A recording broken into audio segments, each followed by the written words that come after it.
काहीच विचारू नका मला त्या मॉलचं. फिरून फिरून एवढा वैताग आलाय ना मला. दादा जरा पाणी आण मला. तिसऱ्या मजल्यावर आलो तर खाली जायचं तर फिरून त्या समोरच्या ऍस कलेक्टरवर जायचं, मग ते खाली उतरवणार. काय इथे नाही ठेवतायत तुम्हाला? इथे दोन्ही वर चढायवाले. खाल्लं ना, असा पापड होता, त्याला असं करून त्याच्यात भाज्या भरलेल्या. काय ग नाव? बरिटो. अजिबात माझं पोट भरलं नाही त्यात. घरी कसं तुला बेडरूम मधून हॉलमध्ये यायला सांगितलं तर लगेच नाटकं करते.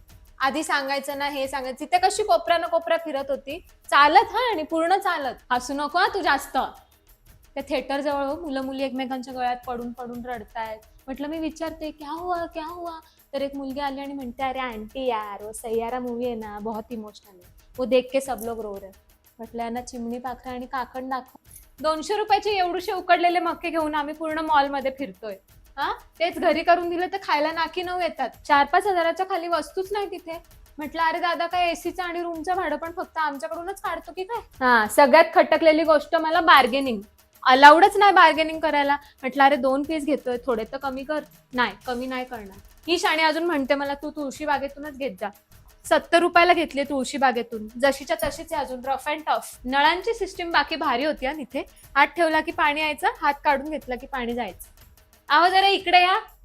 बसू ना आपण पण घरामध्ये. विचारते. अरे वा, फोटो बघ किती छान आलेत. ते मागे डेकोरेशन होतं ते सेम साडीला मॅचिंग होतं ग.